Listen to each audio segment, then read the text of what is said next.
오름세로 지난주 0.1%에서 상승폭이 커졌습니다.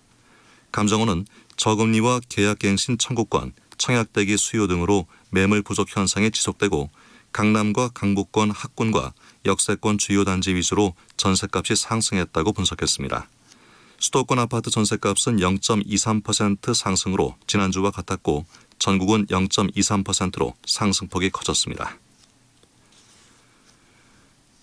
날씨입니다. 오늘은 전국이 대체로 맑다가 오후부터 점차 구름이 많아지겠습니다. 전국의 건조한 날씨가 이어지고 있는 가운데 특히 동해안에는 건조주의보까지 내려져 있어 산불 등 불이 나지 않도록 주의해야겠습니다. 내일은 전국이 흐린 가운데 중부지방과 남해안, 제주도는 오후부터 비가 조금 오는 곳이 있겠습니다. 예상 강수량은 5mm 미만입니다.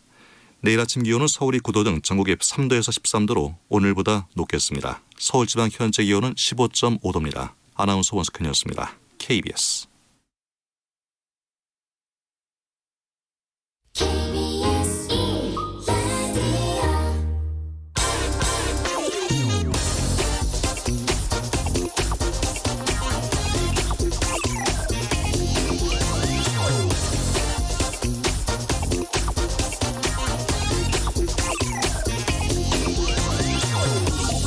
네, 미국 대선을 새벽까지 한일전 축구 관람하듯 하는 분들도 계시던데 대략 윤곽이 드러나고 있죠. 트럼프 대통령이 소송한다고 하면 그건 본인이 졌다, 이렇게 해석할 수도 있을 것 같습니다. 오늘은 잠시 뒤에 미국 LA 현지를 연결해서 생생한 미국 대선 소식 들어보고요. 바로 옆에 염블리 이베스트 투자증권 염승환 차장과 함께 미국 대선 이후의 주식시장 전망해보겠습니다. 그리고 최경련의 경제쇼에서 이번 주 금요일까지 하루 3분씩 KBS 박종훈 기자의 9회 골든타임 보내드리고 있습니다. 오늘도 짧은 문자 50원, 긴 문자 100원이 드는 샵 9730번으로 많은 참여 부탁드리고요. 어제 선정되신 휴대전화 끝자리 1223님, 3978님, 그리고 8428님 제작진 전화 받고 정말 좋아하시던데요. 재밌게 읽으시길 바랍니다. 선정되신 세 분 축하드립니다. 네, 안녕하십니까. 세상에 이익이 되는 방송 최경련의 경제쇼 출발합니다. 저는 진실탐사 엔터테이너 최경련입니다.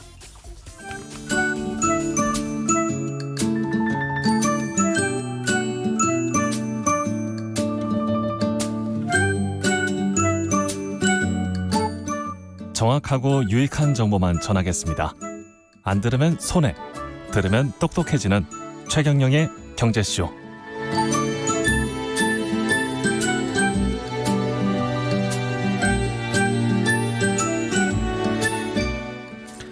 네, 지금 바로 미국 LA 현지를 전화로 연결해 보겠습니다. KBS 아메리카 보도국의 윤범수 국장 나와 계신가요? 안녕하세요. 네, 안녕하십니까. 예, 지금 뭐 미국 개표 어느 정도 진행되고 있습니까? 개표 상황부터 좀 전해주시죠. 네, 자 일단 미국 대선은 뭐 역대 최고 투표를 기록하고 있다는 사실은 알고 계실 테고요. 예. 사실 이제 모든 현장 투표는 거의 끝났다. 지금 이렇게 볼 수 있습니다. 현장 투표는 다 끝났다. 예. 네네. 이제 문제 우편 투표가 남아 있는 거죠. 네. 예, 근데 이제 각 주 선거 관리 당국마다 이제 우편 투표를 접수하고 집계하는 방식들이 다 다르기 때문에 예. 그 정확한 시기, 어떤 우편 투표가 얼만큼 개표가 되고 언제까지 완료가 될 것인가는 각 주 선거 관리 당국마다 다르다, 이렇게 볼 수 있을 것 같습니다. 그렇군요. 아직 그 상원하고 하원은 어떤 식으로 결과가 나왔는지는 모릅니까? 상원은 이제 이번 선거에서는 100명을 다 뽑진 않았죠. 예. 35석의 선거만 이뤄졌는데 지금 현재까지만 살펴보면 공화당 쪽 상원이 이제 전체 수로 봤을 때입니다. 네. 48명을 차지하게 됐고요. 예. 민주당 상원이 이제 무소속 의원 2명을 포함해서 48명, 현재 동률인 상태입니다. 아, 그렇군요. 근데 이제 승부가 나지 않은 선거가 있는데 4석인데 그중에서 이제 알래스카 같은 경우는 공화당이 가져갈 것이 유력해서 49명이 될 것 같고요. 예. 또 다른 한 곳은 이제 뭐 보궐선거와 같은 거라서 다음 달에 결선이 치러지기 때문에 또 예외가 되고, 예. 남은 2석을 봐야 하는데 이곳이 이제 조지아주하고 노스캐롤라이나주입니다. 다시 야, 말해서 대선의 경합조하고 트럼프 대통령하고 똑같군요. 바이든 예. 부통령이 그렇죠. 지금 정확하게 트럼프 대통령과 바이든 부통령이 붙고 있는 경합주에서 이 상원의원 2석도 이뤄지고 있다. 결국 흐름이 같이 간다. 이렇게 볼 수 있을 것 같습니다. 그러면 이 주의 향배에 따라서 상원까지 민주당이 차지하느냐 안 하느냐 이것도 결정이 되나요? 지금 현재 상황에서는 사실 이제 여러 폴리티코라든지 예. 리얼 클리어 폴리틱스라든지 여러 여론조사에서는 민주당이 상원을 가져갈 것이다. 이렇게 예측이 되어 왔었는데요. 예. 지금 현재 상황에서는 공화당이 상원을 수성할 가능성이 더 높다. 지금은 이렇게 나오고 있습니다. 근데 지금 상황은 동률이고 여전히 노스캐롤라이나주와 조지아주의 상황을 봐야 된다. 이렇게 볼 수 있습니다. 예. 그다음에 이제 트럼프 대통령이 핵심 경합주들 지금 말씀하신 경합주들에서 역정당한 곳들도 있고 그래서 이게 지금 네. 어떻게 되나 특히 이제 폭력 사태나 시위 그다음에 대선 불복의 상황 여기까지 이어지지 않나 좀 우려스러운 점도 있는데 어떻게 보십니까? 일단 트럼프 대통령의 어떤 불복이라든지 아니면 트럼프 대통령이 계획하고 있는 바에 대한 것만 먼저 설명을 드리면은요. 예.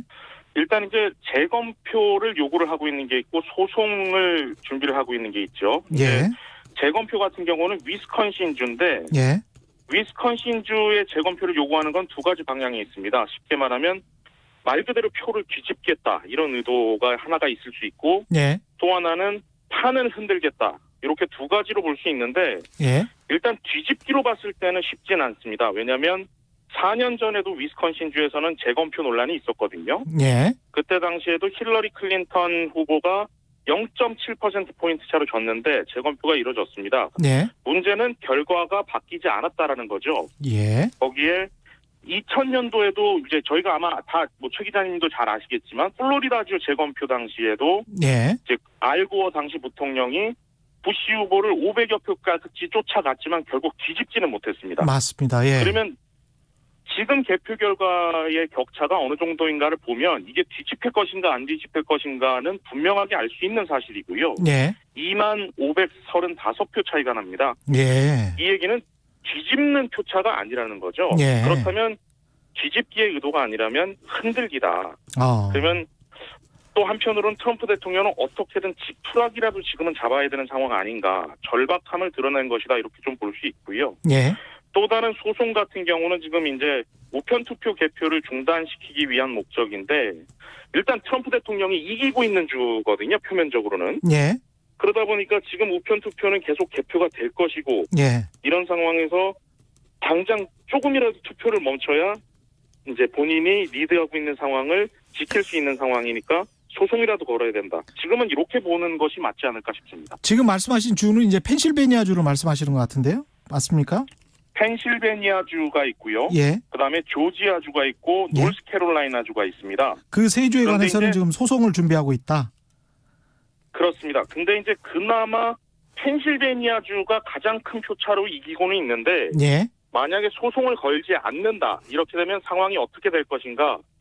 이제 앞으로 우편 투표가 진행될수록 이 세 개 주가 거의 다 뒤집힐 가능성이 높습니다. 그렇죠. 그나마 예. 표차 격차가 큰 펜실베니아 주마저도 현장 투표 이후에 우편 투표를 개봉하도록 돼 있거든요. 그렇습니다. 그래서 사실 우편 투표가 지금 개표가 별로 안 됐다라고 보는 것이 맞습니다. 예. 플로리다하고는 상반된 상황이고요. 그렇습니다. 특히 이제 또 다른 경합주인 노스캐롤라이나주 같은 경우는 우편 투표를 12일까지 아직 한참 남았지 않습니까? 아이고. 예. 그때까지도 도착해도 된다. 그때 도착하면 열어서 개표에 반영한다라고 지금 선거관리국이 지금 정해놓고 있기 때문에 이걸 트럼프 대통령이 무조건 막지 않으면 본인이 경합주에서 이길 수 있는 방법이 없는 거죠. 이렇게 해석을 해야 될 것 같습니다. 일주일이나 남았네요. 노스캐롤라이나 같은 경우는. 예. 네, 이제 물론 조지아주 같은 경우는 이미 우편 투표도 접수가 마감이 됐고요. 예. 아직 개표는 다 이루어지지 않았다 지금 이렇게 볼 수 있고요. 지금 상황에서는 그러면 현실적으로 바이든 후보의 승리가 거의 확실하다 이렇게 말할 수 있는 겁니까? 지금 상황에서 사실 선거는 끝났다 이렇게 예. 보는 것이 사실 맞을 것 같습니다. 그렇죠. 예. 이미 사실 이제 여러 이제 바이든 후보가 이제 대선 승리 선언을 하느냐 마느냐 이런 것들을 이제 오늘 어저께 보고 있었는데요. 예. 만약에 이제 바이든 후보가 내일 네바다주의 결과가 나오게 될 경우 대선 승리 선언을 아마도 이번 주 내에는 무조건 하게 되지 않을까 이렇게 보고 있습니다. 그렇죠. 예. 그렇게 된다면 대선 승리 선언을 하는 것은 굉장히 상징적인 의미가 있기 때문에 예. 트럼프 대통령은 지금 대선 승리 선언을 할 수가 없는 상황이고요. 예. 그렇게 되면 입지가 굉장히 좁아질 겁니다. 예. 그럼 이제 트럼프 대통령이 계획했던 소송, 재검표, 또 연방 대법원으로 끌고 가거나 연방 하원으로 뭐 끌고 가서 투표를 한다거나 이런 계획들을 세워는 놨는데 예. 그런 것들까지 이끌어내려면 사실 굉장한 명분과 당위성이 많이 요구가 되는 상황이거든요. 미국 근데 그러기에는 예, 말씀하십시오. 네, 그러기에는 지금 선거 결과는 너무 빨리 승부가 났다. 그렇죠. 조금 더 표차를 벌려놓았어야 됐고 우편 투표 개표가 좀 지난 시점에서 문제가 발생을 했었어야 트럼프 대통령이 유리한 상황인데 지금은 끝났다고 보는 것이 맞다. 이렇게 보고 있습니다.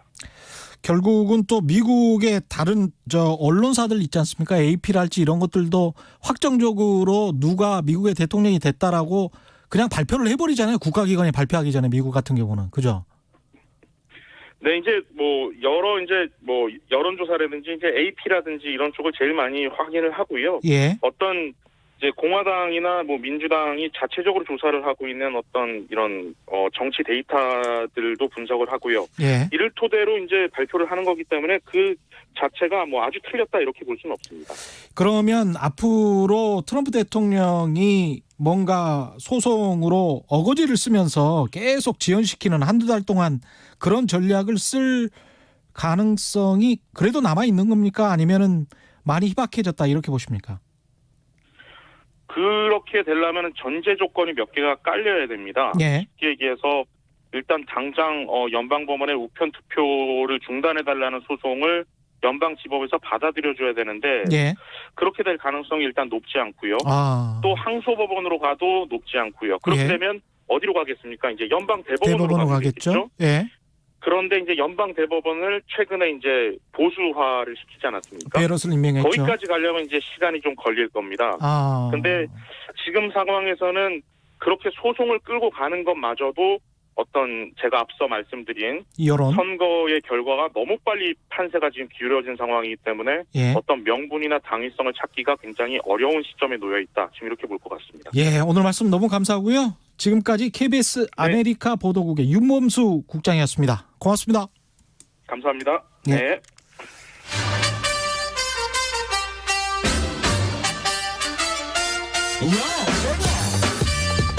최경영이 원하는 건 오직 정의. 경제 정의를 향해 여러 걸음 깊이 들어갑니다. 최경영의 경제쇼. 네, 염블리 이베스트 투자증권의 염승환 차장 나와 계십니다. 안녕하십니까? 네, 안녕하세요. 예, 오래 기다리셨습니다. 일단 미국 대선 상황은 지금 말씀을 이미 하셔가지고 네, KBS 아메리카에서 어느 정도 예상을 했습니까? 이베스트 투자증권에서는 어떻게 예상하셨어요? 그러니까 뭐 저는 제 개인적으로는 저는 이제 바이든을 예상을 했는데, 예, 근데 어제 사실 장중에는 이제 거의 트럼프 쪽으로 분위기가 많이 기울었잖아요. 그 사실. 시장 분위기가 약간 예, 그랬죠. 거의 예. 뭐 그러니까 트럼프 수혜주의 날이었어요. 사실 어제 같은 경우. 그래서 그랬군요. 예, 그래서 다 트럼프가 당선 이미 뭐 그 특히 플로리다 같은 뭐 격전지에서도 앞서 나가고 예, 표차도 많이 안 줄어들다 보니까 장중 내내 결국에 이제 그쪽 관련 기업들이 좀 급등했는데 사실 그 트럼프 대통령 이제 가장 대표 수혜주 중에 꼽히는 게 그 5G 장비주 있잖아요. 5G 아, 예. 그쪽하고 그다음에 이제 아무래도 이제 그 북한 김정은하고 이제 트럼프가 서로 또 정상회담 하는 거 아니냐 이런 기대감에서 어제 남북 기업주가 굉장히 많이 올랐어요. 예. 어제 그래서 트럼프 쪽으로 이제 시장은 좀 또 분위기가 바뀌었는데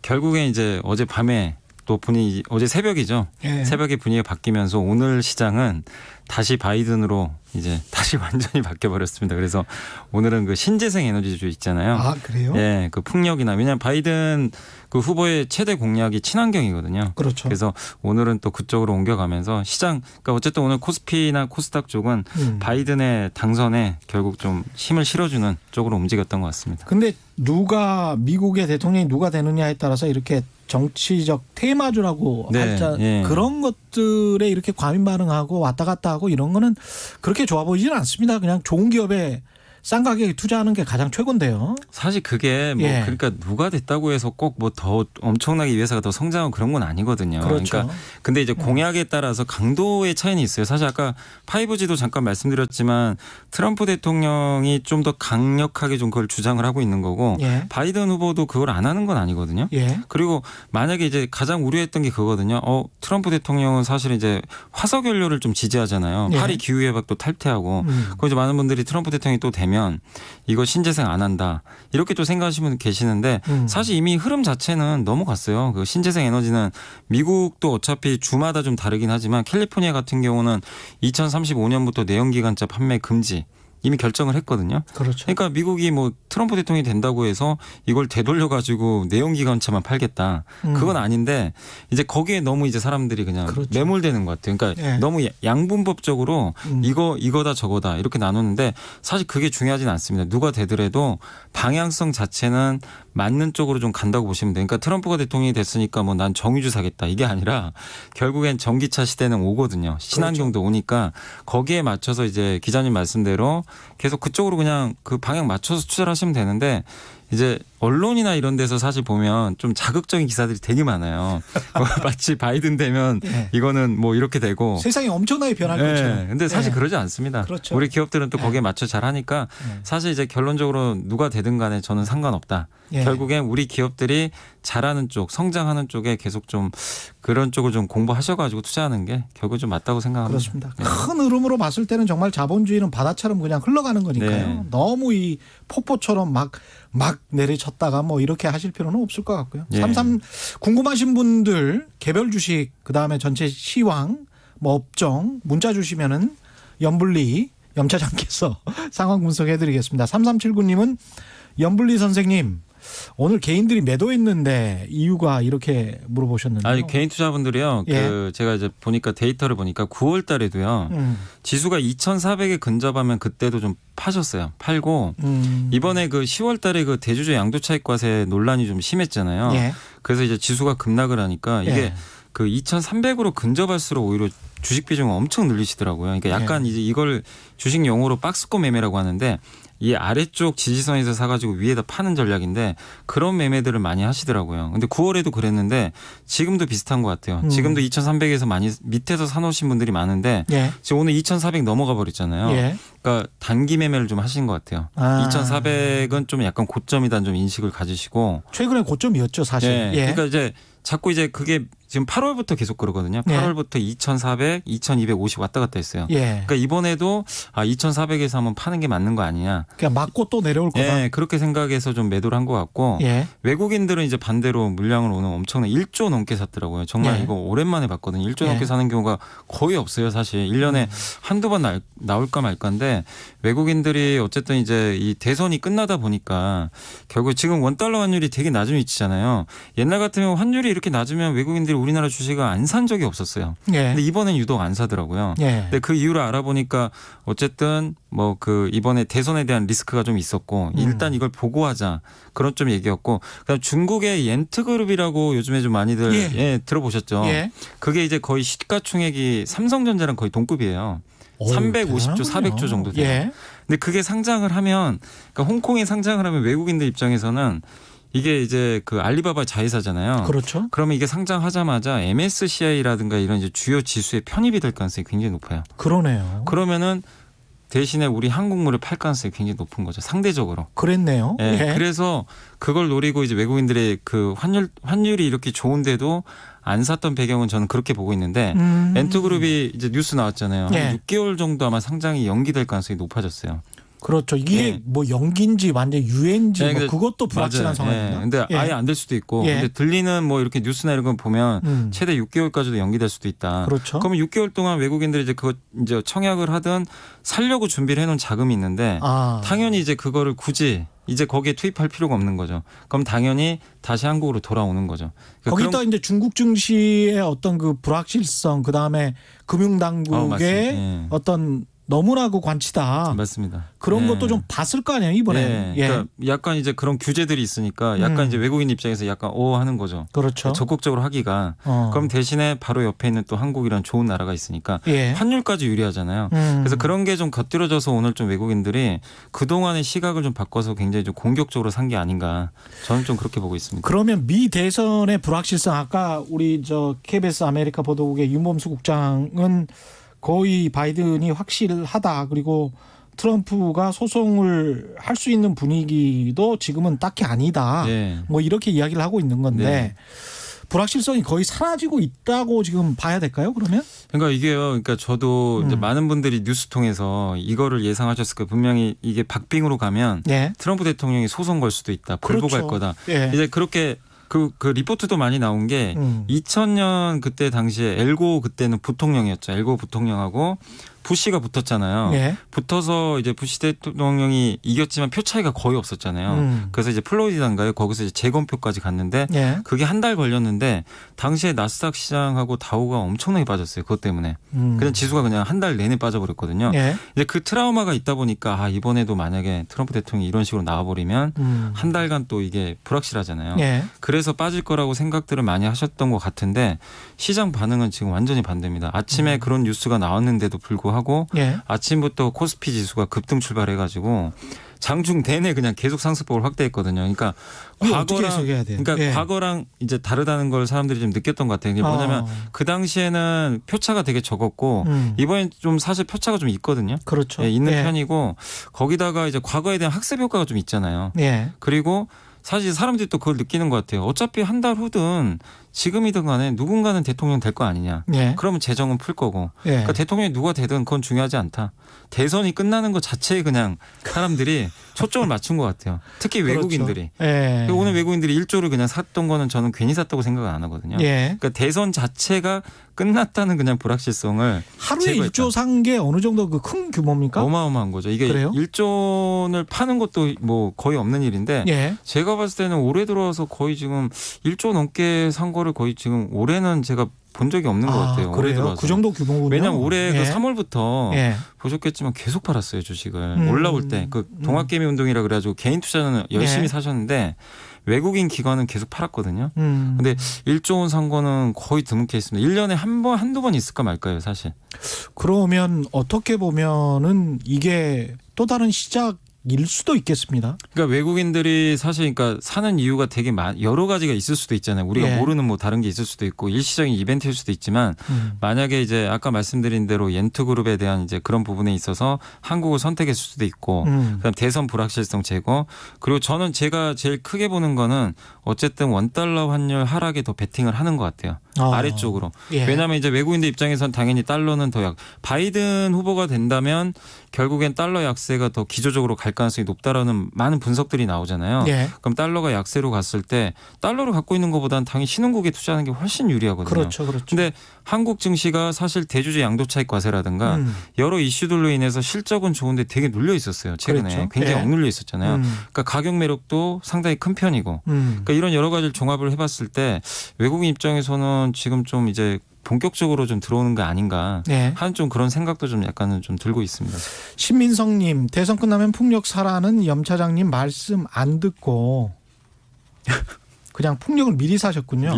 미리 사셨다가 어제 지옥 갔다가 오늘은 다시 현실로 돌아왔습니다. 이런 말씀하셨고 0449님은 삼성 SDI 어떻게 보시나요? 이렇게 하셨는데요. SDI는 예. 저는 개인적으로 되게 좋게 보는 게 예. 이게 이 SDI뿐만 아니라 이런 걸 좀 잘 보시면 좋겠어요. 이거 예를 드는 건데 삼성 SDI가 저번에 실적 발표를 했어요. 예. 그러니까 삼성 SDI를 보면 여러분도 다들 느끼시겠지만 전기차 국내 이제 2등 배터리 회사잖아요. 예. 전 세계에서 한 5등 정도 하거든요. 근데 배터리 시장 커지는 건 누구나 인정을 하는데 사람들이 그동안 꿈만 꿨단 말이에요. 예. 그러니까 배터리 당연히 내년 내후년 좋은데 뭐 아직까지는 사실 삼성 SDI가 적자 기업이었어요. 그 전기차 배터리 쪽에서는 흑자를 예. 못 냈어요. 예. 그러니까 이런 스마트폰에 들어가는 소형 배터리는 돈을 많이 버는데 예. 전기차는 이제 아직 대중화가 안 되니까. 근데 이번에 실적을 딱 뚜껑을 열었는데 3분기에 전기차 배터리 쪽에서 거의 흑자가 났습니다. 그러니까 거의 그 손익분기점 예. 도달을 했어요.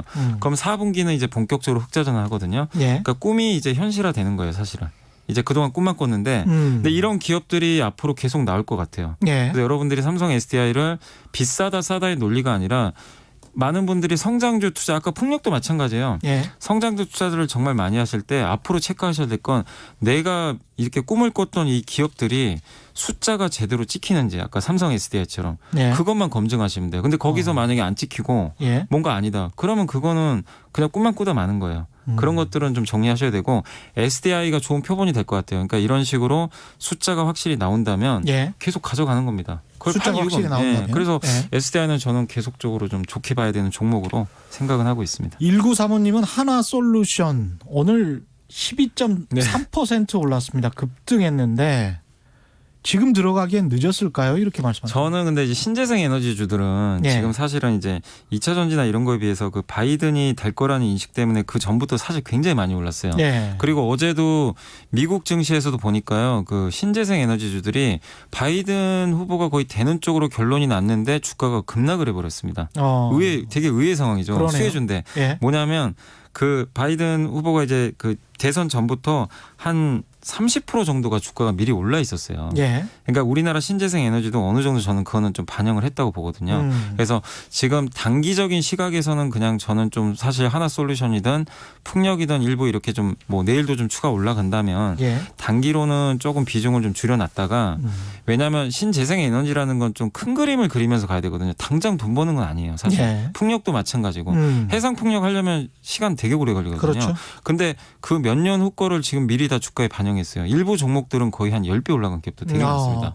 근데 여기서 바이든 후보가 됐으니까 여기서 또 두세 배 또 간다? 이건 아니라고 봐요. 그래서 저는 좀 현실적으로 조언을 해드리고 싶은 건 신재생 에너지가 내년엔 당연히 좋지만 일단 연말까지는 좀 그런 걸 미리 선반영을 했기 때문에 오히려 좋을 때 한번 좀 챙겨보는 것도 좀 네. 바람직하다 이렇게 말씀드리고 싶습니다. 3961님은 오늘 배터리 업체 관련된 질문이 많군요. 네. SK이노베이션 주주인데요. 바이든 당선 이후에 LG화학과 SK이노베이션 ITC 판결을 어떻게 예상하시는지 2차 전지주 중 SK이노베이션이 불확실성 때문인지 쭉 치고 나가지 못하는 것 같습니다. 근데 이노베이션은 예전에도 한번 제가 여기서 말씀드렸던 것 같은데 일단 정유 비중이 너무나 높아요. 네. 정유가 좀 안 좋잖아요. 예. 다들 아시겠죠. 근데 내년에 좋아지는 쪽으로는 보고 내년에는 뭐 좀 유가 올라가면 좋아진다고 하는데 현실적으로 아직까지 안 좋은 건 사실입니다. 그래서 네. 다른 LG화학이나 SDI에 비해서는 못 가는 건 당연한 거예요. 본업이 정유니까. 그렇죠. 근데 배터리가 이제 시작을 했는데 근데 고무적인 거는 이제 배터리 쪽에서 보면 현대차랑 관계가 되게 좋아요. 현대차의 그 eGMP라 그래가지고 그 현대차 이제 내년에 아이오닉 이라는 이제 신차가 나오거든요. 전기차. 예. 뭐냐면은 이 GMP가 뭐냐면 기존에 지금 나온 전기차들은 그 내연기관 차에다가 예. 그 껍데기인 내연기관 차에 거의 배터리만 올린 거예요. 아, 그렇습니까? 예, 그런 상태예요. 예. 그러니까 이제 진정한 전기차는 아니에요. 근데 이 GMP는 뭐냐면 아예 그냥 전기차를 위해서 그냥 아예 플랫폼을 만들어 놓은 거예요. 아, 그렇군요. 전기차 전용이에요. 예. 그게 내년에 이제 출시가 돼요. 근데 거기다가 이제 배터리를 1차, 2차, 3차가 있는데 예. 1차를 이노베이션이 따냈어요, 수주를. 2차를 LG화학하고 CATL. 3차는 지금 이제 수주를 할 것 같은데 그거는 삼성이 유력하다는 얘기가 돌아요. 예. 아직 안 했는데. 근데 예. 어쨌든 이노베이션의 그 가치를 인정한 거잖아요. 그래서 그렇게 보면 저는 이노베이션의 기술력도 좀 좋아지는 상황이기 때문에 배터리만 놓고 보면 당연히 긍정적으로 보고 있는데 문제는 이제 말씀하신 대로 ITC 소송 결과가 예. 아직 안 나왔잖아요. 그렇죠. 그래서 그게 뭐 아마 12월 달에 나올 것 같긴 한데 분명히 예비 소송에서 LG화학이 이겼단 말이에요. 예. 이게 뒤집히긴 되게 힘들다 그러더라고요. 한번 예. 예비 소송 결과. 그래서 이노베이션이니까 뭐 그때 가봐야 되겠지만 합리적으로 우리가 그냥 추론을 하면 이노베이션이 질 가능성이 높습니다. 아직까지는. 그건 분명해요. 그런데 그 안에 LG화학하고 이노베이션이 저는 소송만 해주면 이건 사실 그냥 끝나는 거거든요. 예. 두 회사가 금액 차이는 좀 있다 하더라도 예. 그렇게 되면 이노베이션은 이제 하나의 큰 짐을 없애는 거예요. 그럼 이제 편안하게 배터리 투자할 수 있어요. 그리고 정유를 제가 안 좋게 말씀드렸지만 정유를 이제 역으로 생각하면 사실 더 이상 나쁘게 볼 건 없어요. 그렇죠. 이미 안 지금, 좋잖아요. 예, 원유 안 좋- 가격 쌌을 때 많이 네. 사다 놨다가 네. 예. 그리고 어차피 바이든 후보가 되면 한 가지 좀 호재가 뭐냐면 셰일 오일이라고 셰일가스 기업들 아시죠? 예. 그거를 트럼프 대통령이 지원을 엄청나게 했잖아요. 그렇죠. 한계 기업들 다 예. 살려줬었죠. 네, 한계 기업도 살려줬는데 그거를 트럼프 대통령이 아니라 바이든 후보 같은 경우는 그걸 안 살려줄 가능성이 높아요. 그쪽이 별 정리가 되면 예. 그러면 원유 가격이 좀 오를 수 있겠습니다. 왜냐하면 구조조정이 돼버리니까 예. 생산을 많이 안 할 가능성이 있어요. 예. 공급이 줄면 원유 가격은 튀겠죠. 그렇죠. 내년도에. 그렇게 보면 정유도 더 이상 저는 나쁠 게 없다고 보거든요. 그래서 저는 지금 상황에서 SK이노베이션이 LG화학 그 소송만 좀 빨리 끝내주면 합의만 해주면 더 이상 뭐 걱정할 건 없다. 일단 이렇게는 좀 보고 있습니다. 근데 말씀하시는 거 들어보니까 현대차뿐만이 아니고 자동차 생산업체하고 배터리 업체의 관계가 네. 자동차 생산업체, GM이랄지 현대차랄지 이런 것이 갑입니까? 아니면 배터리 업체 한 3개 한 5군데 정도 되는 배터리 업체들이 갑입니까? 어떻게 되는 겁니까? 이게? 지금 아니 그러니까 예. 그 우리가 그냥 형식적으로는 당연히 자동차 회사 갑이죠. 당연하잖아요. 우리가 예. 만드는데 너네가 이거 뭐 예. 이게 입찰도 해야 되니까. 예. 근데 그거는 이제 모양은 그런데 예. 실제로는 진짜 그 약간 뭐라 그러죠? 그 갑 같은 을이라고 해야 되나요? 배터리 회사들이 그쵸, 약간. 갑으로 봐야 돼요. 왜냐하면 예. 그렇게 양질의 대량으로 배터리를 만들 수 있는 전 세계 업체가 몇 군데가 없어요. 그렇죠. 그러니까 예. 지금 LG가 우리나라에 3사 있고 중국의 CATL하고 BYD라는 회사가 있고요. 그다음에 미국 회사가 하나 있다고 하는데 네. 경쟁력이 되게 떨어져요. 일본 있죠. 파나소닉. 파나소닉 있죠. 그럼 예. 그 정도밖에 없는데 예. 그 배터리를 원하는 나라는 너무나 많아요. 그 회사들은 뭐 독일도 있고 프랑스 르노도 있고 정말 많이들 만들잖아요. 독일이 배터리 업체가 없네요. 없어요. 그래서 폭스바겐이 예. 그 스웨덴의 노스볼트라는 회사가 하나 있어요. 예. 그걸 이제 하나 그 지분 투자를 해가지고 스웨덴의 그 기업이 이제 지분 투자 합작 범위로 이제 해가지고 예. 하려고 하는데 신생 업체다 보니까 기술력이 좀 사실은 안 됩니다 아직까지는. 예. 그걸 제대로 양산하려면 그래서 이번에 폭스바겐이 ID3라는 이제 그 전기차 전용 플랫폼을 탑재한 전기차가 몇 달 전에 나왔어요. 예. 거기에 LG화학이 들어가 있어요. 그러니까 지금 노스볼트 걸 본인들은 쓰고 싶겠죠. 근데 안 됩니다 아직까지는. 당연히 LG화학 써야 돼요. 예. 그러니까 어쩔 수 없어요. 테슬라도 자기네가 만든다 그랬잖아요. 배터리를. 예. 근데 지금 당장 못 만들어요. 그럴 만한 양산 속도가 나오려면 몇 년이 걸립니다. 그러면 최소한 한동안 배터리 업체가 유리하네. 2년 동안은 예. 제대로 된 배터리를 만들 수 있는 회사한테 구애를 할 수밖에 없어요. 그러네요. 그러니까 이거는 어쩔 수 없습니다. 그러니까 우리가 을이라고 보지만 어쨌든 갑 같은 을관계이기 때문에 한국의 배터리 3사의 위상은 뭐 저는 최소한 1, 2년은 그러네요. 더 좋게 봐야 될 거다고 그 중에서 특허를 가지고 있는 배터리 업체들을 참 좋게 볼 수밖에 없겠습니다. LG화학이 압도적 1위에요. 예. 그러니까 전 세계에서 배터리 특허 1등이 LG화학이고 그 제가 이제 정확한 수치는 기억 안 나는데 CATL이 2등인데 예. 그 LG화학의 그 특허에 굉장히 한 20%인가 그 정도밖에 안 될 거예요. 그러니까 차이가 엄청나게 나더라고요. 그렇군요. 그래서 예. LG화학이 압도적 1인 건 사실입니다. 정진님은 염 차장님 건설주 어떻게 보시나요? GS나 현대건설 기업이익이나 재무구조도 좋은데 참 이해가 안 가네요. 참 안 가네요. 네. 뭐 이렇게 말씀하셨나요? 아니, 네. 건설주도 더 나쁘게 보실 필요는 없고요. 왜냐하면 지금 이 정부의 규제라는 그 파도 안에서도 예. 그다음에 해외 수주가 전혀 안 되잖아요. 아시겠지만 그쵸. 저유가 때문에. 예. 그런 상황에서도 이번에 GS건설 실적을 봤는데 예. 놀랍습니다. 정말 엄청난 실적들을 내주고 있어요. 그러니까 그렇게 보면 일단 쥐어짜서든 어쩌든 돈을 정말 잘 보고 있어요. 그렇죠. 그 가치는 인정해 줘야 됩니다. 예. 그래서 저는 건설주는 지금 너무나 터무니없는 가격에 거래되고 있다. 그건 인정을 하는데 왜 이렇게 주가가 저평가받냐면 정부의 기조가 바뀌어야 돼요. 그렇죠. 이 부동산에 네. 대한 기조가 안 바뀌는데 예. 거기에 관련된 건설회사에 대해서 사람들이 딱 봤을 때 일단 색안경을 낄 수밖에 없어요. 그러니까 그게 색안경이라는 게 바로 할인율이에요. 이 회사는 이 업종을 할인하고 들어가자. 예. 우리가 전기차를 이제 할증이라 그러죠.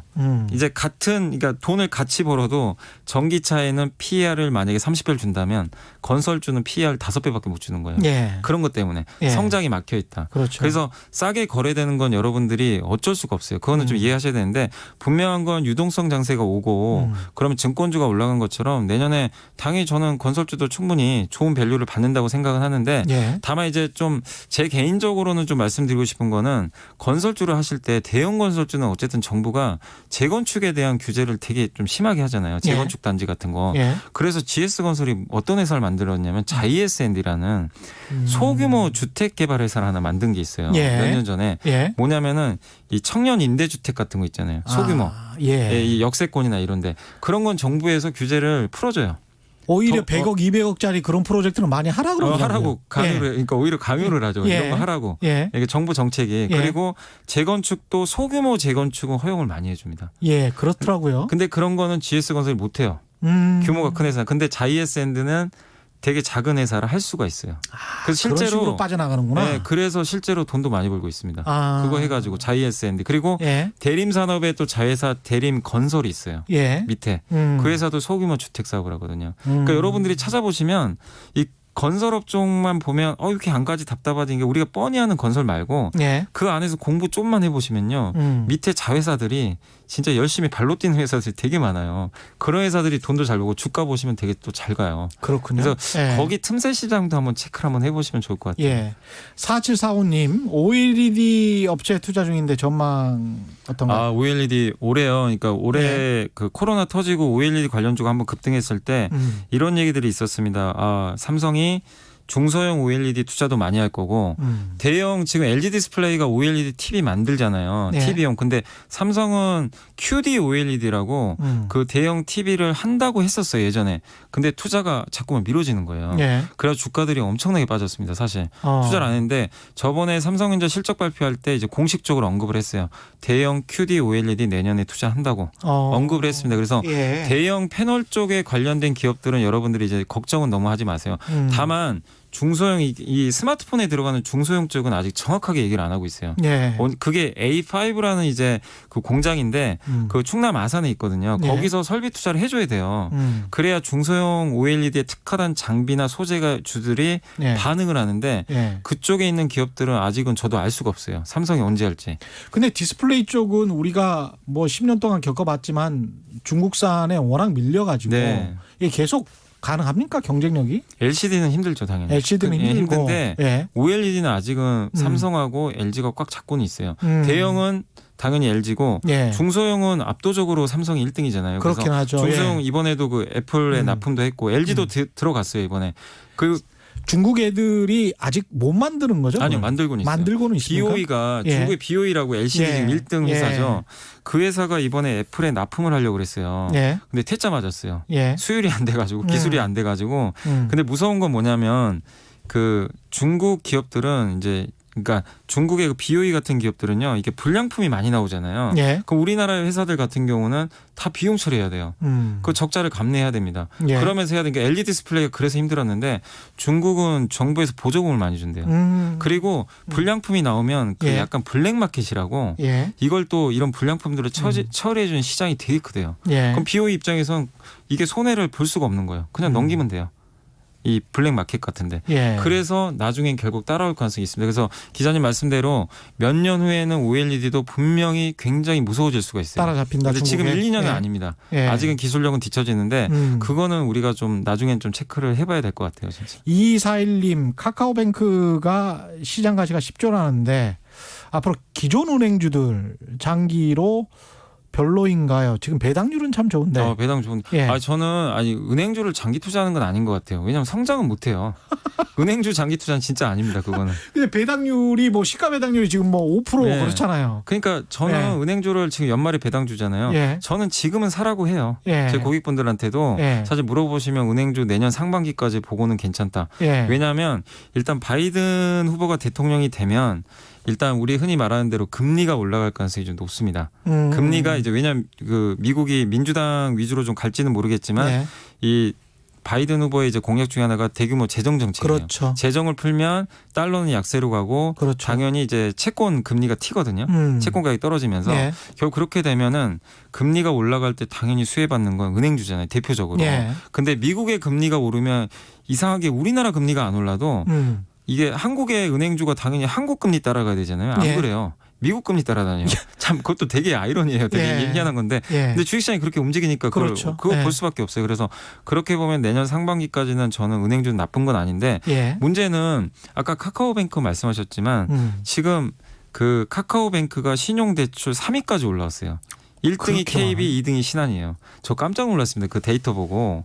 이거 얼마 신용대출 되지도 잔액. 않았는데 그 한 해 기준입니까? 예. 예. 그래가지고 저는 깜짝 놀란 거예요. 예. 아니 이렇게 지금 우리가 유명한 그 4대 지주가 있는데 예. 신용대출로 3위까지 올라왔다는 건 이건 이제 기존 은행들이 긴장할 수밖에 없어요. 그렇죠. 그러니까 이 무에서 유를 창조한다고 카카오뱅크는 플랫폼을 기반으로 해가지고 기존의 이 틀을 깨버리잖아요. 그럼 사람들은 당연히 주식 투자하시는 분들 입장에서는 성장에 열광을 하거든요. 예. 근데 기존의 은행들 입장에서는 카카오뱅크 이렇게 뛰어들고 나중에 또 네이버가 뛰어들 수도 있어요. 예. 네이버는 되게 양반 같은 기업이어가지고 카카오 하는 것 보고 나서 하거든요. 아. 되게 천천히 해요. 이렇게 보면 카카오는 일단 다 해요. 하고 싶은 거 아니 다 근데 하고. 신용대출 그 매출을 그렇게 확장하려면 신용평가가 전제가 돼야 될 텐데 네. 그걸 또 엄정하게 안 해서 혹시나 나중에 뭔가 좀 부실이 많이 생길 가능성 그런 거는 좀 염두에 둬야 되지 않나요? 그런 것도 있을 수는 있는데 예. 근데 저는 카카오가 그렇게까지 막 그 허투루 했다고 생각은 안 합니다. 아, 그렇습니다. 뻔히 이런 것들을 다 감시를 하고 있을 텐데 분명히 그리고 이번에 또 증자도 해서 돈도 많이 태워놨고 예. 그래서 그런 거에 대해서는 너무 아직은 걱정하실 필요까지는 저는 없지 않을까. 카카오뱅크는 어디에 자회사인 건가요? 카카오죠. 카카오에. 예. 예. 그래서 아마 아직 상장은 안 했죠. 네, 내년 하반기 상장은 예정돼 있더라고요. 내년 하반기. 예, 근데 이제 예. 10조 원 정도 가치를 좀 부여받았는데 사실 장외 거래에서 한때 40조까지 거래됐어요 시총이. 예. 그래서 그건 이제 너무 좀 약간 오버했던 거고 음. 적정 가치는 10조 이번에 그 지분 가치 해보니까 10조 원 정도 평가 받았더라고요. 예. 그리고 토스라고 아시죠? 토스. 예. 이 결제 토스라고 알죠. 예. 토스가 이번에 그 지분 투자 받았는데 토스가 무려 3조 가치 받았어요. 이게 진짜 이게 그러니까 이게 변화가 엄청 심해요 지금 이쪽. 아니 지금 저 신한은행이나 하나금융 같은 저 지주회사들의 시총이 얼마죠? 보통 이제 10조 정도 한다고 와. 보시면 되는데. 근데 토스가 3조 받았다고요? 예. 그러니까 이게 어마어마한 거예요 지금. 야. 그러니까 이게 변화입니다. 그러니까 은행주를 여기서 나쁘게 보자 이게 아니라 나는 은행주가 너무 싸니까 나는 대대손손 가져가겠다. 그건 예. 아닌 것 같아요. 그러니까 배당 받으시고 예. 어느 정도 수익이 좀 나시면 예. 또 현금화도 하시면서 저는 트레이딩 하는 건 좋다고 생각하는데 정말 옛날처럼 그냥 은행주 너무 싸니까 묻으면 2배 가겠지. 이런 생각은 이제는 좀 시대가 바뀌었기 때문에 아니라고 보고 토스와 진짜 카카오뱅크를 한번 공부를 해보세요. 진짜로. 왜 이게 이쪽을 왜 이렇게 높게 가치를 쳐주는지. 그렇죠. 예, 이거는 시대가 바뀐 거거든요. 그거 여전히 한쪽에서는 한 회사가 뭐 한 1조씩은 그래도 하지 않습니까? 예, 예, 은행들이. 돈 많이 벌어요. 이번 예. 분기에 1조 찍었어요. KB금융이. 근데 그럼에도 불구하고 앞으로 이런 새로운 은행 업종들이 계속 드러나니까 결국 그럼 기존 은행 입장에서는 굉장히 불편하고 그리고 이제 제3 인터넷 은행은 아직 이제 허가가 안 났는데 그렇죠. 그게 예전에 이제 몇몇 업체들이 하려다가 정부에서 이제 미뤘는데 거기에 나중에라도요 혹시 네이버가 만약에 뛰어들게 되면 예. 이건 진짜 정말 은행 입장에서는 정말 이거 청천벽력이거든요. 그렇죠. 그러니까 이런 것들도 염두를 해두신다면 그렇죠. 은행주에 대해서는 여러분들이 좀 뭐 내년 상반기까지 저는 좋게 보지만 예. 장기 그림은 한번 잘 고민을 해보시는 게 좋을 것 같아요. 참 고민스럽겠습니다. 네. 은행 같은 경우는 상품이나 뭐 다른 서비스를 팔지를 않는데 네. 네이버나 뭐 카카오 같은 경우는 다른 거를 팔고 있잖아요. 또 그리고 이미. 우리가 매일 쓰잖아요. 그 예. 카카오톡 오늘 그 실적 발표했는데 예. 그 카카오톡 이용자가 4,500만 명 이렇게 데이터가 나와 있더라고요. 그렇게 쓰는 사람들이 있는데 다 연결해서 카카오톡 하나 가지고 모든 걸 하니까. 이 플랫폼 사업이라는 게 예. 정말 무섭습니다. 예. 무서워. YU님, 연불리님 물 들어오기 전에 배를 띄우려면 어떻게 해야 할까요? 쭉 이야기를 하셨는데 결국은 조선주를 샀는데 예. 뭐 힘들다 이런 말씀이에요. 연말에는 좋아진다고 했는데 언제 좋아지는 거냐. 조선주는 이렇게 예. 보세요. 이제 조선주는 더 이상 나쁘게 볼 필요는 없어요. 예. 유가만 보시면 돼요. 유가에 유가만. 반드시 연동됩니다. 음. 그 사실 오늘도 제가 오늘 아침에 이제 다른 프로 가서도 그 얘기를 했는데 조선주 같은 경우는 그 이번에 IMO 2020이라고 있어요. 그 이제 환경 규제합니다. 배 그 벙커시우에 황이 많이 들어가 있잖아요. 예. 그게 황 함량을 줄이는 게 바로 IMO 2020의 그 규제 원인인데 예. 그러면은 배를 바꾸든가 LNG를 연료로 하는 그래서 천연가스를 연료로 하는 선박으로 바꾸든가 아니면은 저유황유라고 예. 황이 적게 들어간 원료를 쓰면 돼요. 예. 둘 중에 하나입니다. 근데 조선 회사들은 당연히 저유황유가 너무나 비싸니까 예. 당연히 LNG 추진선 쓰겠지. 이 기다렸어요. 올해 연초에. 예. 근데 유가가 폭락하니까 저유황유도 같이 빠져버린 거예요. 어. 그러니까 이제 그 해운 선사들이 그러면 뭐하러 내가 그냥 굳이 LNG 추진선을 그 비싼 돈으로 발주를 해? 예. 그냥 저유황유 쓰자. 이래가지고 발주가 안 돼 버린 거예요. 그렇구나. 그래서 조선주가 주가 안 가고 코로나19까지 터져가지고. 그러네요. 근데 이제는 바뀔 수 있다는 겁니다. 왜냐하면 최근에 LNG선 발주가 되고 있었고 예. 현대중공업도 엊그저께 두 척 수주했어요. 예. 그러니까 점점 내년 보통 2, 3년 동안은 사이클이 있어요. LNG선이 지금 앞으로 발주할 게 엄청납니다. 카타르 예. 같은 데서. 예. 그 이미 예정이 돼 있어요. 예. 그런 거 보면 더 나쁠 게 없고 그리고 앞서 설명드린 대로 정유주랑 똑같이 저는 바이든 후보가 되면 유가가 맞아요. 좀 올라갈 가능성이 높다고 보네요. 내년에. 예. 그럼 유가 튀면 아까 저유양유 말씀드렸죠. 저유양유 가격도 올라가요. 그러면 당연히 LNG 추진선 발주가 이제 될 수가 있어요. 역으로. 거기다가 이제 바이든 후보 같은 경우는 트럼프 대통령이 탈퇴해버렸던 파리 기후협약이랄지 맞아요. 이런 것들을 기존 경로로 다시 되돌려 놓을 것이기 때문에 맞아요. 그럼 맞습니다. 예, 유럽과 협조를 해서 환경 규제 쪽으로 많이 생각을 할 네. 거고 그렇게 되면 이제 조선 산업도 친환경 선박 쪽으로 많이 바뀔 가능성이 높거든요. 네. 그리고 실제로 예. 이제 그런 수주들도 나온다는 얘기들 좀 도니까 괜찮고 그리고 바이든 후보와 트럼프 대통령이 또 다른 점은 예. 굉장히 바이든 후보는 약간 이제 교역을 좀 약간 자유교역 쪽으로 예. 공약들이 있잖아요. 예. 그러면 중국과의 관계가 얼마나 개선될지 모르겠지만 트럼프 대통령보다는 좀 더 무역이 활성화될 가능성이 저는 높다고 보거든요. 예. 그럼 무역이 활성화되면 배로 또 실어 날아야 되거든요. 다행입니다. 당연히 예. 그럼 발주가 늘어나겠죠. 예. 그래서 조선주도 조금만 참자. 저는 그렇게 말씀드리고 싶어요. 예. 예. 참으셔야 한답니다. 네, 지금은. 예. 예. 허벅지를 꽉 누르시고 참으세요. 손상수님, 태양광 에너지 SDN, 두산 퓨얼셀과 두산 중공업과 관련해서도 좀 전망. 해주십시오. 태양광 예, 쪽이나 아까 말씀드린 겁니다. 신재생 에너지주들이 올해 엄청난 퍼포먼스를 보여줬어요. 예. 너무 많이 올라서 저는 일단 연말까지는 좀 쉬는 쪽으로 보고 있어요. 예. 어제 아까 잠깐 설명드린 대로 미국의 그 신재생 에너지가 바이든이 당선될 가능성이 높은데도 급락한 것처럼 예. 이제 오늘은 좋았지만 어쨌든 한국 기업들 같은 경우 그런 걸 이미 좀 반영을 했기 때문에 태양광이든 수소든 이렇게 저는 연말까지 봤을 때는 좀 쉬는 쪽에 여러분들 포커스를 맞춰주시되 예. 다만 뭐 제가 이게 맞을지 모르겠지만 연말까지 좀 조정이 나온다면 내년도에는 또 당연히 이쪽으로 내년 내후년까지 봤을 때는 신재생 에너지는 전 세계가 다 투자를 하잖아요. 예. 그렇기 때문에 방향성은 맞거든요. 그런 걸 봤을 때는 좋은 기업들을 좀 선별하셔가지고 살 수 있는 기회라고 좀 보고 있습니다. SDN이 낫다, 두산 퓨어셀이 낫다, 뭐 중공이 낫다. 여기서 제가 그것까지 말씀드리기 어려운데 그렇죠. 잘 찾아보시면 숫자 나오고 좋은 기업들이 좀 있어요. 예. 그거 선별하셔가지고 하시는 건 전 좋다고 생각합니다. 근데 그 방금 말씀드린 3사 중에 분명히 여러분들이 이번에 3분기 실적 발표했거든요. 안 좋게 나오는 기업은 잘라내셔야 돼요. 예. 그것만 검증을 좀 하시면 좋을 것 같아요. 대선 이후에 무슨 모멘텀이 될 게 또 있습니까?